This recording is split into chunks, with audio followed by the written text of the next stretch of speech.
जय हिंद दोस्तों, आप सभी का बहुत बहुत स्वागत है हमारे यूट्यूब चैनल एसआर इंस्टीट्यूट में। जो हमारी रेलवे प्रैक्टिस सेट की क्लास चल रही है जिसमें हम देख रहे हैं जीके जीएस के महत्वपूर्ण क्वेश्चन। तो आज हमारी रेलवे प्रैक्टिस सेट की 18वीं क्लास है। तो देखते हैं हमारे पास फर्स्ट क्वेश्चन क्या दिया गया। चलिए, भारत में स्थित यूनेस्को के विश्व धरोहर स्थलों और उनके समावेशन के वर्ष के गलत युग्म को पहचानिए। आपके पास 4 ऑप्शन दिया है, इसमें आपको ये पहचानना है कि इन ऑप्शनों में से कौन सा ऑप्शन गलत है। ठीक है, तो हमारे पास ऑप्शन में क्या दिया गया है? आगरा का किला, जिसे यूनेस्को की विश्व धरोहर सूची में कब शामिल किया गया है? लाल किला, जिसे यूनेस्को की विश्व धरोहर सूची में कब शामिल किया गया है? सांची का स्तूप और फतेहपुर सीकरी। ठीक है, तो विश्व धरोहर स्थलों को उनके समावेशन के वर्ष में गलत युग्म की पहचान कीजिए। तो हमारा आंसर हो जाएगा सांची का स्तूप। क्या? सांची का स्तूप। इसे यूनेस्को की विश्व धरोहर सूची में तो शामिल किया गया है, लेकिन 1980 को नहीं, 1989 को, 1989 को। कब? 1989 को इसे क्या किया गया है? यूनेस्को की विश्व धरोहर सूची में शामिल किया गया है। ठीक है, सांची का स्तूप, सांची जो कहाँ आता है? मध्य प्रदेश के रायसेन जिले में। मध्य प्रदेश के रायसेन जिले में है। सांची कहां पर है? मध्य प्रदेश के रायसेन जिले में है। ठीक है, सांची में मध्य प्रदेश का सबसे बड़ा क्या है? बौद्ध स्तूप है। मध्य प्रदेश का सबसे बड़ा क्या है? बौद्ध स्तूप है, जो कहाँ है? मध्य प्रदेश के रायसेन जिले में। और इसका जो निर्माण करवाया था, कब करवाया था? अशोक ने 3री शताब्दी में। सांची का निर्माण किसने करवाया था? अशोक ने। कब करवाया? तो वो भी याद रखिए, 3री शताब्दी में। कब करवाया? 3री शताब्दी में क्या करवाया था? सांची का निर्माण करवाया था। सांची की खोज किसने की? सन 1818 में जनरल टेलर ने। किसने की? सन 1818 में जनरल टेलर ने क्या की? सांची की क्या की? खोज की। ठीक है, ऑप्शन में हमारे पास क्या दिया गया है? आगरा का किला। आगरा का किला आगरा में है, जो कहाँ आता है? उत्तर प्रदेश में। कहाँ पर? उत्तर प्रदेश में है आगरा का किला, जिसका निर्माण किसने करवाया था? मुगल बादशाह अकबर ने। किसने करवाया था? मुगल बादशाह अकबर ने करवाया था। आगरे के किले को क्या कहा जाता है? ऐतिहासिक किला कहा जाता है। ऐतिहासिक किला कहा जाता है आगरे के किले को, जिसका निर्माण किसने करवाया था? मुगल बादशाह अकबर ने करवाया था, जो कहाँ आता है? उत्तर प्रदेश में। इसे यूनेस्को की विश्व धरोहर सूची में कब शामिल किया गया है? 1983 को। कब किया गया है? 1983 को। ठीक है, ऑप्शन में हमारे पास क्या दिया गया है? लाल किला। लाल किला का निर्माण किसने करवाया था? मुगल बादशाह शाहजहां ने। किसने करवाया था? मुगल बादशाह शाहजहां ने क्या करवाया था? लाल किला का निर्माण करवाया था। ये कहाँ है? दिल्ली में। लाल किला कहाँ है? दिल्ली में। और इसे यूनेस्को की विश्व धरोहर सूची में कब शामिल किया गया है? 2007 को। कब किया गया है? 2007 को लाल किले को यूनेस्को की विश्व धरोहर सूची में शामिल किया गया है। ठीक है, फतेहपुर सीकरी। क्या? फतेहपुर सीकरी, जिसका निर्माण किसने करवाया था? अकबर ने। किसने करवाया था? फतेहपुर सीकरी का निर्माण अकबर ने करवाया था। ठीक है, जिसे विजय शहर के नाम से जाना जाता है। विजय शहर कहा जाता है फतेहपुर सीकरी को, जो कहाँ है? उत्तर प्रदेश में। कहाँ है? उत्तर प्रदेश में। इसे यूनेस्को की विश्व धरोहर सूची में कब शामिल किया गया है? 1986 को। कब किया गया है? 1986 को फतेहपुर सीकरी को क्या? यूनेस्को की विश्व धरोहर सूची में शामिल किया गया है। ठीक है, तो अभी हमने क्या देख लिया? सांची, जो कहाँ आता है? मध्य प्रदेश के रायसेन जिले में। मध्य प्रदेश का सबसे बड़ा बौद्ध स्तूप है कहाँ? सांची में, जिसका निर्माण अशोक ने 3री शताब्दी में करवाया था। और सांची की खोज सन 1818 में जनरल टेलर ने करवाई थी। इसे यूनेस्को की विश्व धरोहर सूची में कब शामिल किया गया है? 1989 को। कब किया गया है? 1989 को। तो हमारा आंसर क्या हो जाएगा? सांची का स्तूप। ठीक है, चलिए अगला क्या दिया गया है? भारतीय राष्ट्रीय कांग्रेस की पहली भारतीय महिला अध्यक्ष कौन थी? क्वेश्चन ध्यान से पढ़िएगा, क्या बोल रहा है? भारतीय राष्ट्रीय कांग्रेस की पहली भारतीय महिला अध्यक्ष कौन थी? तो कौन थी? विजय लक्ष्मी पंडित। विजय लक्ष्मी पंडित। ठीक है, संविधान सभा की क्या थी? ये सदस्य थी। सदस्य थी, आपको याद रखना है। ये भारत की पहली महिला थी जिन्हें संयुक्त राष्ट्र महासभा की अध्यक्ष बनाया गया था, जो कब से कब तक थी तो वो भी याद रखिए 1953 से लेकर 1954 तक ये अपने पद पर थी। कब से कब तक थी? 1953 से लेकर 1954 तक क्या थी? अपने पद पर थी। ये भारत की पहली महिला थी जिन्हें संयुक्त राष्ट्र महासभा की अध्यक्ष बनाया गया था। विजय लक्ष्मी पंडित संविधान सभा की क्या रही है? सदस्य रही है। ठीक है, कब से कब तक थी ये अध्यक्ष? 1953 से लेकर 1954 तक थी। ठीक है, तो क्वेश्चन क्या था? भारतीय राष्ट्रीय कांग्रेस की पहली भारतीय महिला अध्यक्ष कौन थी? तो हमारा आंसर हो जाएगा विजय लक्ष्मी पंडित। कौन थी? विजय लक्ष्मी पंडित। चलिए अगला देखते हैं। अगला क्या दिया गया है? भारत के पहले चीफ ऑफ डिफेंस स्टाफ कौन है? क्या क्वेश्चन पूछा है? भारत के पहले चीफ ऑफ डिफेंस स्टाफ कौन है? तो हमारा आंसर हो जाएगा जनरल बिपिन रावत। कौन है? जनरल बिपिन रावत क्या थे? भारत के पहले चीफ ऑफ डिफेंस स्टाफ थे, जिनकी मृत्यु कब हुई? 8 दिसंबर 2023 को। कब हुई? 8 दिसंबर 2023 को क्या हुई? इनकी मृत्यु हुई। कहाँ हुई है? तो वो भी याद रखिए, तमिलनाडु के कुन्नूर में। कहाँ हुई? तमिलनाडु के कुन्नूर में हुई। किनकी मृत्यु? जनरल बिपिन रावत की मृत्यु हुई। भारत के पहले चीफ ऑफ डिफेंस स्टाफ थे। वर्तमान में चीफ ऑफ डिफेंस स्टाफ का नाम भी याद रखिए, कौन है? अनिल चौहान। अनिल चौहान क्या है? वर्तमान में चीफ ऑफ डिफेंस स्टाफ है। ठीक है, जनरल बिपिन रावत जिनकी मृत्यु कब हुई? 8 दिसंबर 2023 को। कहाँ हुई? तमिलनाडु के कुन्नूर में। कहाँ हुई? तमिलनाडु के कुन्नूर में। इनकी मृत्यु अचानक नहीं हुई थी, ना कि इनको हार्ट अटैक आया, ना इनको कैंसर हुआ, ना इनको ट्यूमर हुआ। कहते हैं ना, जिंदगी जियो तो खुल के जियो, आज जियो अभी जियो, पता नहीं कल हो ना हो। वैसे इनकी मृत्यु कब हुई, कहाँ हुई, वो हमने देख लिया। हेलीकॉप्टर दुर्घटना के कारण हुई थी इनकी मृत्यु। क्या हो गया था? हेलीकॉप्टर क्रैश हो गया था, जिनके कारण इनकी मृत्यु हो गई थी। कहाँ? तमिलनाडु के कुन्नूर में। ठीक है, अगला क्वेश्चन देखते हैं। चलिए अगला क्वेश्चन क्या दिया गया है? भारत के सर्वोच्च न्यायालय की पहली भारतीय महिला। क्या क्वेश्चन पूछा है? भारत के सर्वोच्च न्यायालय की पहली भारतीय महिला न्यायाधीश कौन थी? तो न्यायाधीश कौन थी? फातिमा बीबी। फातिमा बीबी, जिनका जन्म कहाँ हुआ, कब हुआ, ये सब आपको याद रखना है। जन्म कब हुआ? जन्म पहले तो ये याद रखिए कहाँ हुआ? केरल में हुआ। कब हुआ? 30 अप्रैल 1927 को। कब हुआ? 30 अप्रैल 1927 को क्या हुआ? फातिमा बीबी का जन्म हुआ। कहाँ हुआ? केरल में। ये कब बनी थी? ये भी याद रखिए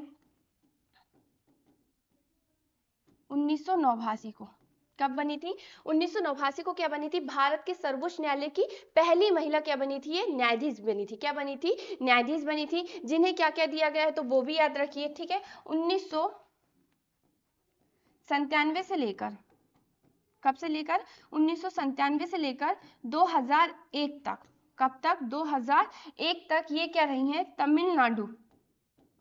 तमिलनाडु राज्य की क्या रही है? राज्यपाल। क्या रही है? तमिलनाडु राज्य की क्या रही है? राज्यपाल रही है। और 23 नवंबर 2023 को क्या हो गया? इनका निधन हो गया। 23 नवंबर 2023 को क्या हो गया? इनका निधन हो गया, फातिमा बीबी। ठीक है, एक बात और याद रखिए, जो ऑप्शन में हमारे पास क्या दिया गया है? लीला सेठ। क्या? लीला सेठ, ये क्या थी? उच्च न्यायालय की पहली महिला थी जो मुख्य न्यायाधीश बनी थी। मुख्य न्यायाधीश बनी थी, ये आपको याद रखना है, ये पहली महिला थी। ठीक है,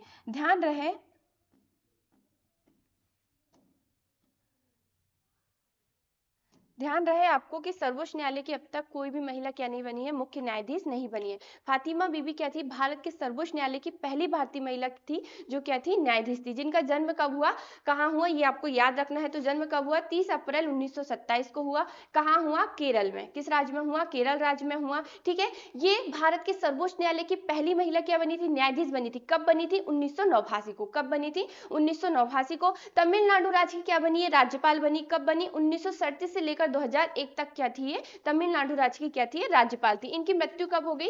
23 नवंबर 2023 को क्या हो गई? इनकी मृत्यु हो गई। ऑप्शन में हमारे पास क्या दिया था? लीला सेठ। लीला सेठ उच्च न्यायालय की पहली महिला क्या थी? ये मुख्य न्यायाधीश थी। ठीक है, तो हमारा आंसर क्या हो जाएगा? फातिमा बीबी क्या थी? सर्वोच्च न्यायालय की पहली भारतीय महिला क्या थी? मुख्य न्यायाधीश थी। ठीक है, अगला क्वेश्चन देखते हैं। स्वतंत्र भारत में किस राज्य की पहली महिला राज्यपाल की नियुक्ति की गई थी? तो किस राज्य से पहली महिला राज्यपाल नियुक्त की गई थी? उत्तर प्रदेश राज्य से। किस राज्य से? उत्तर प्रदेश राज्य से। किसे? सरोजनी नायडू को। सरोजनी नायडू को। भारत की पहली महिला क्या है? ये राज्यपाल। क्या है, पहली महिला राज्यपाल है जिन्हें भारत की कोकिला कहा जाता है, कोकिला के नाम से जाना जाता है या कोकिला कहा जाता है, किसे, सरोजनी नायडू को। ठीक है, आपको ये याद रखना है। सरोजनी नायडू, आपको याद होगा जब संविधान सभा में 15 महिलाओं को क्या निर्वाचित किया गया था सदस्य के रूप में, तो एक महिला और कौन थी, सरोजनी नायडू। 15 महिलाओं में से एक महिला कौन थी, सरोजनी नायडू। ठीक है, इनका जन्म कब हुआ वो भी याद रखिए, कहाँ हुआ वो भी याद रखिए। सरोजनी नायडू जिनका जन्म कब हुआ, 13 फरवरी 1879 को। कब हुआ, 1879 को। कहाँ हुआ, हैदराबाद में।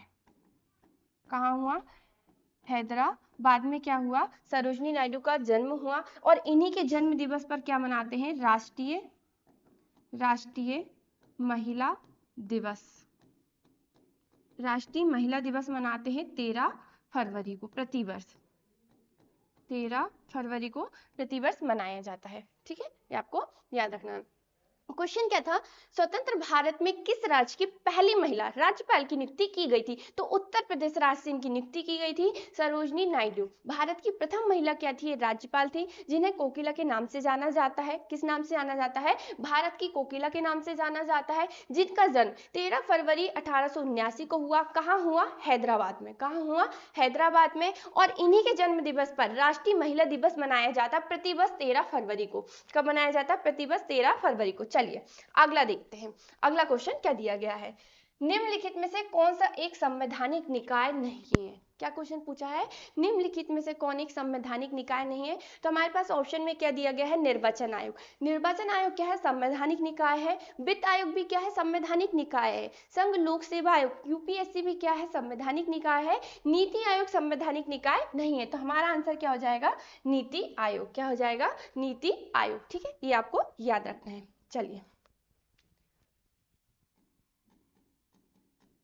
नीति आयोग जो क्या नहीं है, संवैधानिक निकाय नहीं है, थिंक टैंक पर कार्य करती है। थिंक टैंक पर क्या करती है, कार्य करती है, जिसकी स्थापना कब की गई, 1 जनवरी 2015 को। कब की गई, 1 जनवरी 2015 को नीति आयोग की स्थापना की गई। किसकी अध्यक्षता में, तो वो भी याद रखिए, नीति आयोग के जो अध्यक्ष कौन है, प्रधानमंत्री नरेंद्र मोदी। प्रधानमंत्री नरेंद्र मोदी की अध्यक्षता में क्या, नीति आयोग की स्थापना की गई। ये तो क्या थे, नीति आयोग के क्या थे, अध्यक्ष थे। उपाध्यक्ष किसे बनाया गया था, तो वो भी याद रखिए, अरविंद पनगड़िया को। अरविंद पनगड़िया क्या थे, नीति आयोग के उपाध्यक्ष थे। क्या थे, नीति आयोग के उपाध्यक्ष थे अरविंद पनगड़िया। ठीक है, और सीईओ किसे बनाया गया था, सीईओ सिंधु सी कुल्हड़। ठीक है, किसे बनाया गया था, सिंधु सी कुल्हड़ को। ठीक है, नीति आयोग क्या है, थिंक टैंक पर कार्य करती है, संवैधानिक निकाय नहीं है, जिसकी स्थापना कब की गई, 1 जनवरी 2015 को। इसके अध्यक्ष कौन थे, प्रधानमंत्री नरेंद्र मोदी। और उपाध्यक्ष किसे बनाया गया था, अरविंद पनगड़िया को। किसे बनाया गया था, अरविंद पनगड़िया को। और सीईओ किसे बनाया गया था, सिंधु श्री कुल्हड़ को। वर्तमान में इसके अध्यक्ष कौन है, नरेंद्र मोदी। हमेशा याद रखना, नीति आयोग के जो अध्यक्ष रहेंगे कौन रहेंगे, पदेन प्रधानमंत्री। अभी कौन है, नरेंद्र मोदी। नरेंद्र मोदी प्रधानमंत्री कब बने भारत के, 2014 में। कब बने, 2014 में। और 2025 क्या चल रहा है, 2014 से लेकर 2025 तक, अब तक भारत में जो प्रधानमंत्री है हमारे कौन है, नरेंद्र मोदी। ठीक है, ये तो हो गया तब बनाया गया था। वर्तमान में कौन है, तो वो भी याद रखिए। वर्तमान में जो नीति आयोग के उपाध्यक्ष है कौन है, तो उनका नाम भी याद रखिए, के सुमन बैरी। वर्तमान में क्या है, ये नीति आयोग के उपाध्यक्ष है। ठीक है, सीईओ कौन है वर्तमान में, तो उनका नाम भी याद रखिए, BBR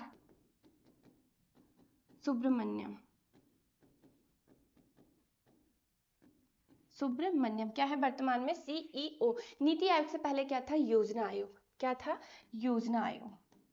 योजना आयोग को समाप्त करके क्या लाया गया है, नीति आयोग। योजना आयोग जिसकी स्थापना कब हुई, 15 मार्च 1950 को। कब हुई? 15 मार्च 1950 को। प्रधानमंत्री तब कौन थे? पंडित जवाहरलाल नेहरू। कौन थे? पंडित जवाहरलाल नेहरू। क्या थे? प्रधानमंत्री थे ये, ठीक है, पंडित जवाहरलाल नेहरू। और उपाध्यक्ष किसे बनाया गया था वो भी याद रखिए, उपाध्यक्ष गुलजारी लाल नंदा को। गुलजारी लाल नंदा को क्या बनाया गया था? उपाध्यक्ष बनाया गया था। योजना आयोग जिसकी स्थापना कब हुई? 15 मार्च 1950 को। तब इसके अध्यक्ष कौन थे? पंडित जवाहरलाल नेहरू। और उपाध्यक्ष कौन थे? गुलजारी लाल नंदा। योजना आयोग को समाप्त करके क्या लाया गया? नीति आयोग, जो क्या करती है? थिंक टैंक पर कार्य करती है। ये संवैधानिक निकाय नहीं है। इसका गठन या इसकी स्थापना कब की गई? 1 जनवरी 2015 को। इसके अध्यक्ष कौन है? नरेंद्र मोदी। और उपाध्यक्ष किसे बनाया गया था? अरविंद पनगड़िया को। और इसके जो सीईओ थे कौन थे? सिंधु श्री कुल्हड़। वर्तमान में कौन है इसके उपाध्यक्ष? के सुमन बैरी। और नीति आयोग के जो सीईओ है कौन है? BBR सुब्रमण्यम। ठीक है, ऑप्शन में हमारे पास क्या दिया गया है वो भी देखिए। ठीक है, ऑप्शन में क्या दिया गया है? निर्वाचक आयोग। क्या दिया गया है? निर्वाचन आयोग। भारत निर्वाचन आयोग जिसका वर्णन संविधान में कहाँ मिलता है? भाग 15 आर्टिकल नंबर 324 से लेकर 329 तक। कहाँ तक मिलता है? 324 से लेकर 329 तक। निर्वाचन आयोग जिसकी स्थापना कब की गई? भारत निर्वाचन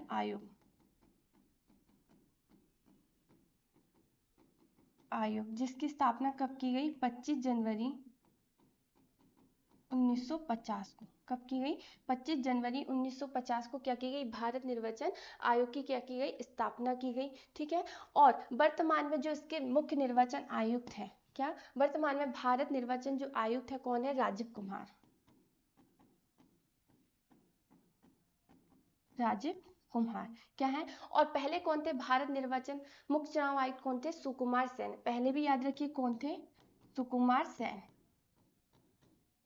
सुकुमार सेन। ठीक है, इनका जो कार्यकाल होता है कितने वर्ष का होता है? 6 वर्ष या 65 वर्ष, जो भी आयु पहले हो। 6 वर्ष या 65 वर्ष, जो भी आयु क्या हो? पहले हो। जो भी आयु पहले हो। ठीक है, आपको ये याद रखना है। ठीक है, क्या हो गया? भारत निर्वाचन आयोग जिसकी स्थापना कब की गई? 25 जनवरी 1950 को। पहले जो क्या बनाए गए थे? इसके अध्यक्ष बनाए गए। किसे बनाया गया था? सुकुमार सेन को। पहले मुख्य चुनाव आयुक्त कौन थे? सुकुमार सेन। वर्तमान में कौन है? राजीव कुमार। कौन है? राजीव कुमार। इनका जो कार्यकाल होता है कितने वर्ष का होता है? 6 वर्ष या 65 वर्ष, जो भी आयु पहले हो। इसका वर्णन संविधान में कहाँ मिलता है? भाग 15 आर्टिकल नंबर 324 से लेकर 329 तक। ठीक है, वित्त आयोग का गठन कौन करता है? राष्ट्रपति। कौन करता है? राष्ट्रपति। वित्त आयोग का वर्णन संविधान में कहाँ मिलता है वो भी याद रखिए, आर्टिकल नंबर 280 में। किसमें मिलता है? आर्टिकल नंबर 280 में क्या मिलता है? वित्त आयोग का वर्णन मिलता है। और वर्तमान में वित्त आयोग के जो अध्यक्ष है कौन है? अरविंद पनगड़िया। ऑप्शन में हमारे पास और क्या दिया गया है? संघ लोक सेवा आयोग, यूपीएससी। यूपीएससी जिसका फुल फॉर्म क्या है? Union public service commission. ठीक है, यूपीएससी का क्या ये फुल फॉर्म है? ये क्या करवाता है? सिविल सेवा परीक्षा आयोजित करता है। क्या करता है? ये सिविल सेवा परीक्षा आयोजित करता है यूपीएससी, जिसका फुल फॉर्म क्या है? यूनियन पब्लिक सर्विस कमीशन, जिसकी स्थापना कब हुई? 1 अक्टूबर 1926 को। कब हुई? 1 अक्टूबर 1926 को क्या हुई? यूपीएससी की क्या हुई? स्थापना हुई। यूपीएससी जिसका वर्णन कहाँ मिलता है तो वो भी याद रखिए, यूपीएससी संघ लोक सेवा आयोग जिसका वर्णन संविधान में कहाँ मिलता है? भाग 14 आर्टिकल नंबर 315 से लेकर 323 तक। कहाँ तक? 315 से लेकर 323 तक। यूपीएससी संघ लोक सेवा आयोग के जो वर्तमान में क्या है? अध्यक्ष हैं। क्या वर्तमान में यूपीएससी के जो अध्यक्ष हैं? मनोज सोनी। कौन है? मनोज सोनी क्या है? यूपीएससी के अध्यक्ष हैं। और उपाध्यक्ष भी याद रखिए, ये तो हो गया मनोज सोनी क्या है? अध्यक्ष है। उपाध्यक्ष कौन है? प्रीति सूदन। प्रीति सूदन क्या है, उपाध्यक्ष है। ठीक है, क्वेश्चन क्या था, निम्नलिखित में से कौन सा एक संवैधानिक निकाय नहीं है, तो हमारा आंसर हो जाएगा नीति आयोग। तो ऑप्शन में हमारे पास क्या दिया गया था, निर्वाचन आयोग, जिसका वर्णन संविधान में कहाँ मिलता है, भाग 15 आर्टिकल नंबर 324 से लेकर 329 तक भारत निर्वाचन आयोग का वर्णन मिलता है, जिसकी स्थापना कब की गई, 25 जनवरी 1950 को। ठीक है, भारत के पहले मुख्य निर्वाचन आयुक्त कौन थे, सुकुमार सेन। वर्तमान में कौन है, राजीव कुमार। कौन है वर्तमान में, राजीव कुमार। इनका जो कार्यकाल होता है 6 वर्ष या 65 वर्ष, जो भी आयु पहले हो। ठीक है, वित्त आयोग जिसका जो गठन करता है, राष्ट्रपति द्वारा वित्त आयोग का गठन किया जाता है। वित्त आयोग जिसका वर्णन संविधान में कहाँ मिलता है, आर्टिकल नंबर 280 में। ठीक है, संघ लोक सेवा आयोग यूपीएससी, जिसकी स्थापना कब की गई, 1 अक्टूबर 1926 को, जिसका फुल फॉर्म कई बार एग्जाम में पूछा जाता है, क्या है, union public service commission. Civil सेवा परीक्षा आयोजित करता है, क्या करता है, सिविल सेवा परीक्षा आयोजित करता है, जिसका वर्णन कहाँ मिलता है संविधान में, भाग 14 आर्टिकल नंबर 315 से लेकर 323 तक। वर्तमान में यूपीएससी के जो अध्यक्ष है, संघ लोक सेवा आयोग के जो अध्यक्ष है मनोज सोनी, और उपाध्यक्ष है प्रीति सूदन। चलिए अगला देखते हैं। चलिए अगला क्या दिया गया है, वित्त आयोग के प्रथम अध्यक्ष कौन थे। क्या पूछा है, वित्त आयोग के प्रथम अध्यक्ष कौन थे, के संथानम, केसी पंत, केसी नियोगी, डॉक्टर सी रंगराजन। कौन थे, केसी नियोगी। अभी हमने देखा कि वित्त आयोग का गठन कौन करता है, वित्त आयोग जिसका गठन कौन करता है, राष्ट्रपति। किसके द्वारा किया जाता है, राष्ट्रपति के द्वारा किया जाता है, जिसका वर्णन संविधान में कहाँ मिलता है, आर्टिकल नंबर 280। किसमें मिलता है, आर्टिकल नंबर 280 में। वित्त आयोग क्या है, संवैधानिक निकाय है। क्या है ये, संवैधानिक निकाय है। वित्त आयोग क्या है, संवैधानिक निकाय है, जिसका वर्णन संविधान में कहाँ मिलता है, आर्टिकल नंबर 280 में मिलता है। वित्त आयोग की प्रथम अध्यक्ष पूछा है, कौन थे, केसी नियोगी। वर्तमान में कौन है, तो वो भी याद रखिए, अरविंद, कौन है, अरविंद पनगड़िया। वर्तमान में कौन है, तो आप ये भी याद रखिए कौन है, अरविंद पनगड़िया। 16वें वित्त आयोग के अध्यक्ष हैं, किस नंबर के हैं, 16वें नंबर के क्या हैं ये, वित्त आयोग के अध्यक्ष है अरविंद पनगड़िया। वित्त आयोग के प्रथम अध्यक्ष कौन थे, तो हमारा आंसर हो जाएगा केसी नियोगी। कौन थे, केसी नियोगी। चलिए अगला देखते हैं, भारतीय संविधान की निम्नलिखित में से कौन सी विशेषता आयरलैंड के संविधान से ली गई है, समवर्ती सूची नहीं, मूल अधिकार नहीं, कानून का शासन, इसे भी आयरलैंड के संविधान से नहीं लिया गया है। किसे लिया गया है, राज्य के नीति निर्देशक सिद्धांत को। किसे लिया गया है, राज्य के नीति निर्देशक तत्व को। ठीक है, राज्य के नीति निर्देशक सिद्धांत, ये राज्यों के लिए है। किसके लिए होता है, राज्य के नीति निर्देशक सिद्धांत राज्य के लिए होता है। राज्य इन्हीं पर कार्य करते हैं। क्या करते हैं, राज्य इन्हीं पर कार्य करते हैं। ठीक है, राज्य के नीति निर्देशक सिद्धांत जो कहाँ से लिया गया है, आयरलैंड के संविधान से। कहाँ से लिया गया है, आयरलैंड के संविधान से। इसे न्यायालय द्वारा लागू नहीं किया जा सकता है, इसे न्यायालय के द्वारा लागू नहीं किया जा सकता, इसे आपको याद रखना है, इसे न्यायालय के द्वारा लागू नहीं किया जा सकता। ठीक है, इसका वर्णन संविधान में कहाँ मिलता है, तो वो भी याद रखिए, भाग 4 आर्टिकल नंबर 36 से लेकर 51 तक। कहाँ तक, आर्टिकल नंबर 36 से लेकर 51 तक। भारतीय संविधान की निम्नलिखित में से कौन सी विशेषता आयरलैंड के संविधान से ली गई है, तो राज्य के नीति निर्देशक सिद्धांत, जिसका वर्णन संविधान में कहाँ मिलता है, भाग 4 आर्टिकल नंबर 36 से लेकर 51 तक। ठीक है, किस संविधान से लिया गया है, आयरलैंड के संविधान से लिया गया है, इसे न्यायालय द्वारा लागू नहीं किया जा सकता है। ठीक है, अगला देखते हैं। चलिए अगला क्या दिया गया है, निम्नलिखित में से किस संविधान संशोधन अधिनियम के द्वारा प्रस्तावना में संविधान किया गया था, संशोधन किया गया था। किसमें, प्रस्तावना में। प्रस्तावना में एक ही बार संविधान संशोधन किया गया। क्या किया गया है, संशोधन किया गया है, वो भी किसके समय, इंदिरा गांधी के समय। भारत की क्या थी, वो प्रधानमंत्री थी। ठीक है, उन्हीं के समय किया गया था प्रस्तावना में संशोधन। ठीक है, क्या किया गया था, प्रस्तावना में संशोधन किया गया था। कब किया गया था, वो भी याद रखिए, 42वें संविधान संशोधन 1976 को। कब किया गया था, 42वें संविधान संशोधन 1976 को संविधान की प्रस्तावना में संशोधन किया गया था, और 3 नए शब्द जोड़े गए थे। तो वो 3 नए शब्द याद रखिए कौन से जोड़े गए थे, समाजवादी, धर्मनिरपेक्ष, एकता के साथ अखंडता, एकता के साथ अखंडता, ये 3 शब्द जोड़े गए थे संविधान की प्रस्तावना में। कौन सा संविधान संशोधन? 42वां संविधान संशोधन 1976। तो हमारा आंसर हो जाएगा 42वां संविधान संशोधन 1976। किसके समय जोड़े गए थे? इंदिरा गांधी के समय। ठीक है, वो क्या थी? भारत की प्रथम महिला क्या थी? प्रधानमंत्री थी। क्या थी? प्रधानमंत्री थी। संशोधन की प्रक्रिया संविधान में किस आर्टिकल में दी गई है? तो वो भी याद रखिए, 368। आर्टिकल नंबर 368 के तहत क्या किया जाता है? संशोधन किया जाता है। ठीक है, अगला देखते हैं। चलिए, अगला क्या दिया गया है? कपिल धारा जलप्रपात किस नदी पर स्थित है? कौन सा जलप्रपात? कपिल धारा जलप्रपात किस नदी पर है? ताप्ती नदी पर, ठीक है, सरस्वती नदी पर, नर्मदा नदी पर, इंद्रावती नदी पर। कपिल धारा जलप्रपात किस नदी पर स्थित है? नर्मदा नदी पर। किस नदी पर है? नर्मदा नदी पर। चलिए, नर्मदा नदी जिसका उद्गम कहाँ से होता है? उद्गम कहाँ से होता है? अनूपपुर के अमरकंटक की मेकाल पर्वत श्रेणी से। कहाँ से होता है? अनूपपुर की अमरकंटक की मेकाल पर्वत श्रेणी से क्या होता है? नर्मदा नदी का उद्गम होता है। नर्मदा नदी जिसे मध्य प्रदेश की जीवन रेखा कहा जाता है। क्या कहा जाता है? मध्य प्रदेश की जीवन रेखा कहा जाता है, जिसका उद्गम कहाँ से होता है? अनूपपुर के अमरकंटक की मेकाल पर्वत श्रेणी से होता है, जिसकी लंबाई कितनी है? लंबाई 1312 किलोमीटर। मध्य प्रदेश की सबसे बड़ी और सबसे लंबी नदी, जैसे आपको पता होगा, भारत की सबसे बड़ी और सबसे लंबी नदी है गंगा नदी, जिसकी लंबाई कितनी है? 2525 किलोमीटर। वैसे मध्य प्रदेश की सबसे लंबी और सबसे बड़ी नदी है नर्मदा नदी, जिसकी लंबाई कितनी है? 1312 किलोमीटर। और ये मध्य प्रदेश में कितना बहती है? तो वो भी याद रखिए, कितना बहती है? 1077 किलोमीटर। 1077 किलोमीटर कहाँ बहती है? मध्य प्रदेश में बहती है। ठीक है, नर्मदा नदी जिसकी सहायक नदी भी याद रखिए, कौन कौन सी है? सहायक नदी सक्कर, दूधी, हथनी, सेरनी, बारना, मान।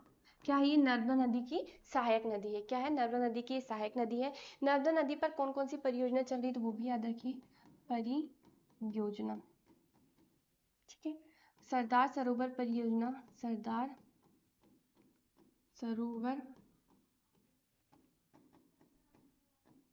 परियोजना, जो कहाँ चल रही है? गुजरात में। कहाँ चल रही है? गुजरात में। ठीक है, लोअर गोई परियोजना, गोई परियोजना। कौन सी परियोजना? लोअर गोई परियोजना, जो कहाँ? बड़वानी में चल रही है। कहाँ? बड़वानी में। ठीक है, ये आपको याद रखना है। ठीक है, इस पर कौन कौन से जलप्रपात बने हैं? कपिल धारा तो बना ही बना है, और भी याद रखिए, पंचधारा, लक्ष्मण धारा, दुग्ध धारा। कहाँ पर बने हैं ये? सब नर्मदा नदी पर बने। कौन कौन से जलप्रपात? कपिल धारा, दुग्ध धारा, पंचधारा, लक्ष्मण धारा। ठीक है, इसका संगम कहाँ होता है? वो भी याद रखिए, नर्मदा नदी का जो संगम होता है, मध्य प्रदेश, महाराष्ट्र, गुजरात से होते हुए कहाँ? खंबात की खाड़ी में। खंबात की खाड़ी में क्या होता है? इसका संगम होता है। ठीक है, क्वेश्चन क्या था? कपिल धारा जलप्रपात किस नदी पर बना है? सबसे पहले तो आपको याद रखना है, ये तो बना है किस नदी पर? नर्मदा नदी पर। लेकिन नर्मदा नदी का उद्गम कहाँ से होता है? इसकी लंबाई कितनी है? इस पर कौन कौन सी परियोजना चल रही है? इस पर कौन सा बांध बना है? ये सब आपको याद रखना है। ठीक है, तो नर्मदा नदी जिसे मध्य प्रदेश की जीवन रेखा कहा जाता है, जिसका उद्गम कहाँ से होता है? अनूपपुर की अमरकंटक की मेकाल पर्वत श्रेणी से, जिसकी लंबाई कितनी है? 1312 किलोमीटर। मध्य प्रदेश की सबसे लंबी और सबसे बड़ी नदी है, जिसकी लंबाई कितनी है? 1312 किलोमीटर। मध्य प्रदेश में कितना बहती है? 1077 किलोमीटर। ठीक है, इसकी सहायक नदी देख ली हमने, कौन कौन सी है? सक्कर नदी, दूधी नदी, हथनी नदी, सेरनी, बारना, मान। ठीक है, इसका संगम कहाँ होता है? मध्य प्रदेश, महाराष्ट्र, गुजरात से होते हुए कहाँ? खंबात की खाड़ी में। कहाँ होता है? खंबात की खाड़ी में। इसमें कौन कौन सी परियोजना चल रही है? सरदार सरोवर परियोजना, जो कहाँ पर है? गुजरात पे चल रही है। लोअर गोई परियोजना, जो कहाँ पर चल रही है? बड़वानी पे। कहाँ चल रही है? बड़वानी पे। कपिल धारा जलप्रपात तो नर्मदा नदी पर बना, और कौन से जलप्रपात बने हैं? पंचधारा, लक्ष्मण धारा और दुग्ध धारा। चलिए ठीक है, अगला देखते हैं। अगला क्या दिया गया है? किस नदी को सांगपो के नाम से भी जाना जाता है? ऐसी कौन सी नदी है जिसे सांगपो के नाम से जाना जाता है?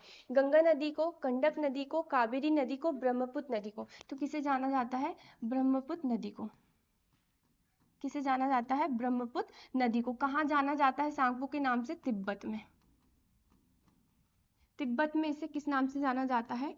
सांगपो के नाम से। किस नाम से जाना जाता है? सांगपो के नाम से जाना जाता है। कहाँ? तिब्बत में। कहाँ जाना जाता है? तिब्बत में। ब्रह्मपुत्र नदी जिसका उद्गम कहाँ से होता है? उद्गम कहाँ से होता है?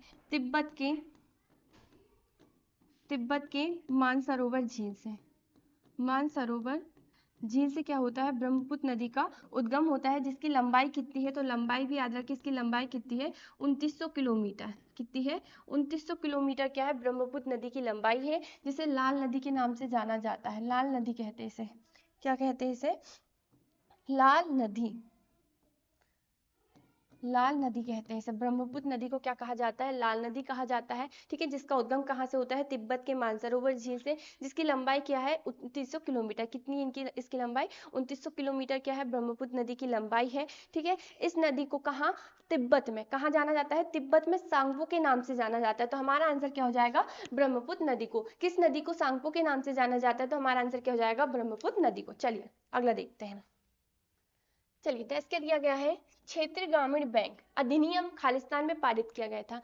एक बात याद रखिए, जितना स्थापना नहीं पूछता है उतना अधिनियम पूछता है कि एक्ट कब लाया गया था। कई बार क्या हमेशा हर एग्जाम में पूछा जाता है कि ये अधिनियम कब लाया गया था, ये अधिनियम कब लाया गया था। स्थापना तो नहीं, लेकिन अधिनियम इंपॉर्टेंट है। ठीक है, तो क्षेत्रीय ग्रामीण बैंक अधिनियम में पारित किया गया था। कब किया गया था? 1976 को। RRB, ठीक है, जिसकी स्थापना RRB की स्थापना कब की गई? 26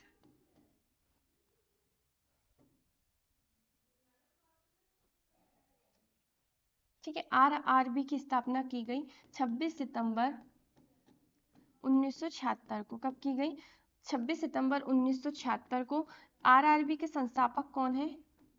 डॉक्टर मोहम्मद यूनुस, जिन्हें नोबेल पुरस्कार से सम्मानित किया गया है। तो वो भी याद रखिए, इन्हें नोबेल पुरस्कार कब दिया गया? नोबेल पुरस्कार से सम्मानित किया गया। कब? 2006 में। कब? 2006 में। ठीक है, क्षेत्रीय ग्रामीण विकास अधिनियम खालिस्तान में पारित किया गया था। कब किया गया था? 1976 को। कब किया गया था? 1976 को।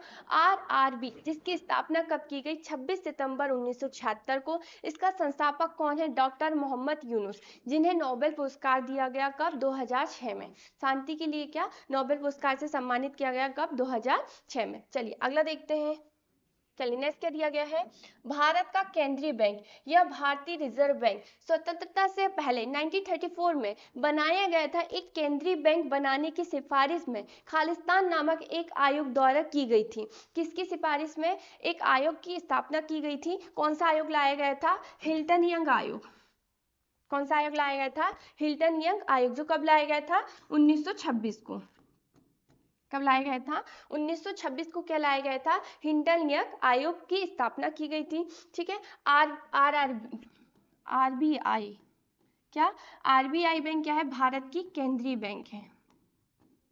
भारत की क्या है? केंद्रीय बैंक है, जिसे बैंकों की बैंक कहा जाता है। भारत की क्या ये सर्वोच्च बैंक है। जो अधिनियम लाया गया था RBI, जो अधिनियम लाया गया था, कब लाया गया था? 1934 को। कब लाया गया था? 1934 को। क्या लाया गया था? RBI अधिनियम लाया गया था। ठीक है, इसकी स्थापना कब की गई? स्थापना 1 अप्रैल 1935 को क्या हुई? RBI की स्थापना हुई। ठीक है, और इसका जो राष्ट्रीयकरण हुआ था, क्या राष्ट्रीयकरण कब हुआ? 1 जनवरी 1949 को।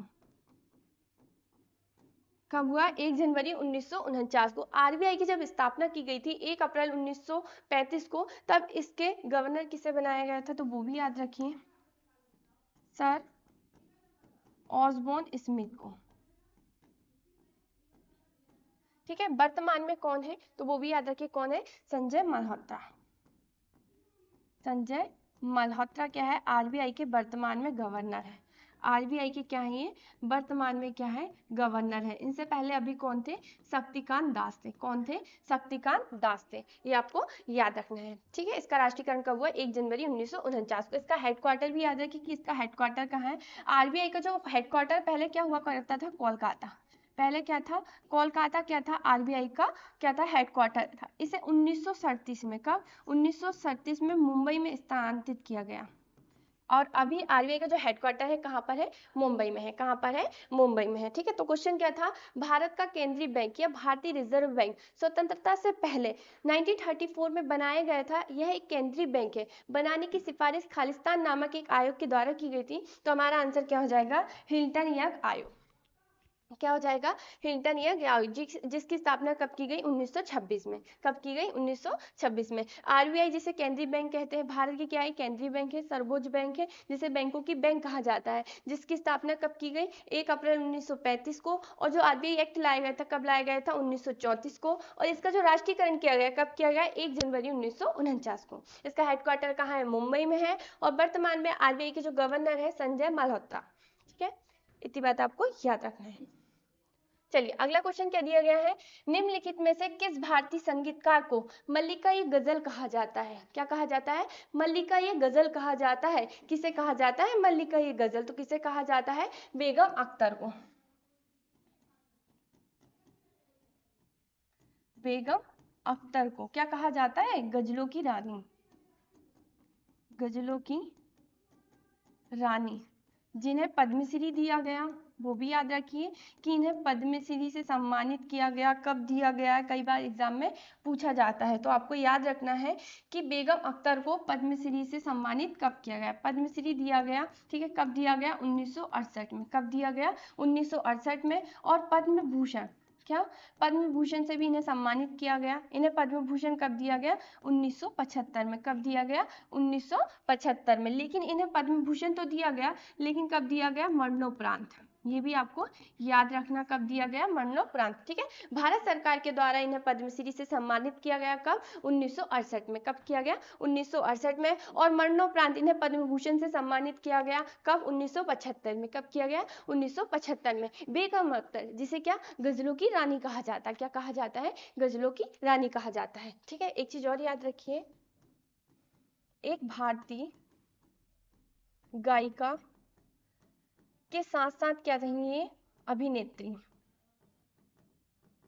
क्या रही है, एक भारतीय गायिका के साथ साथ क्या रही है, अभिनेत्री रही है, जिनका जन्म कहाँ हुआ, उत्तर प्रदेश के फैजाबाद में। ठीक है, कहाँ हुआ, उत्तर प्रदेश के फैजाबाद में क्या हुआ, बेगम अख्तर का जन्म हुआ। ठीक है, दाना पानी, दाना पानी और एहसान जैसी फिल्मों में इन्होंने अपनी आवाज दी, अपनी आवाज दी। ठीक है, ये आपको याद रखना है। दाना पानी और एहसान जैसी फिल्मों में इन्होंने अपनी आवाज दी। हमारी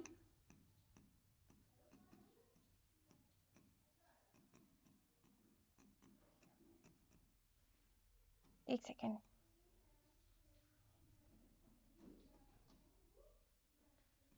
हमरी अटरिया में आओ, कैसे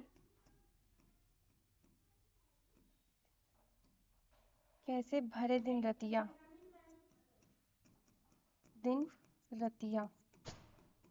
ठीक है। क्वेश्चन क्या था, निम्नलिखित में से किस भारतीय संगीतकार को मल्लिका ये गजल कहा जाता है। तो मल्लिका ये गजल, जिसे क्या, गजलों की रानी कहा जाता है, किसे कहा जाता है, बेगम अख्तर को। किसे कहा जाता है, बेगम अख्तर को, जिनका जन्म कब हुआ और कहाँ हुआ, तो ये आपको याद रखना है। इनका जन्म कहाँ हुआ, उत्तर प्रदेश के फैजाबाद में। कहाँ हुआ, उत्तर प्रदेश के फैजाबाद में। एक भारतीय गायिका के साथ साथ क्या थी, ये अभिनेत्री थी। क्या थी, एक अभिनेत्री थी। ठीक है, जिन्हें पद्मश्री दिया गया, कब, 1968 में। कब दिया गया, 1968 में। पद्म भूषण से सम्मानित किया गया, कब, 1975 में। लेकिन इन्हें पद्म भूषण तो दिया गया है, लेकिन मरणोपरांत। कब दिया गया है, मरणोपरांत। दाना पानी और एहसान जैसी फिल्मों में इन्होंने अपनी आवाज दी। ठीक है, हमरी अटरिया में आओ, कैसे भरे दिन रतिया, क्या गजल लिखा इन्होंने, हमरी अटरिया में आओ, कैसे भरे दिन रतिया। ये इनका क्या था, गजल था। तो दोस्तों ये रही हमारी रेलवे प्रैक्टिस सेट की क्लास। अब तक आपने चैनल को सब्सक्राइब नहीं किया है तो सब्सक्राइब कर लें, और फेसबुक में देख रहे हैं तो फॉलो कर लें। जय हिंद, जय भारत।